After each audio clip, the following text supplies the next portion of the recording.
आप देख रहे हैं मिशन न्यूज़, पाकिस्तान की आवाज़। क्लाइमेक्स फाउंडेशन स्कूल के प्रिंसिपल सर ख्वाजा शब्बीर का सानहा पेशावर आर्मी पब्लिक स्कूल के शहीद बच्चों के खिलाफ इजहार दुनिया अफसोस के मिशन अमन न्यूज़ पर।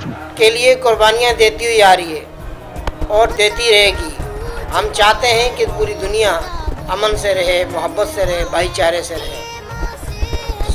16 दिसंबर के वाक़े की जितनी मजम्मत की जाए कम है, लेकिन ये हमें ये सबक भी देता है कि हमें हर वक्त दुश्मन के नापाक अज़ाइम को जानने के लिए हर वक्त तैयार रहना चाहिए।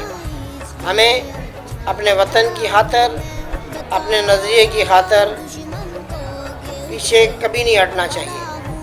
नज़रिया है तो हम हैं, वतन है तो हम हैं।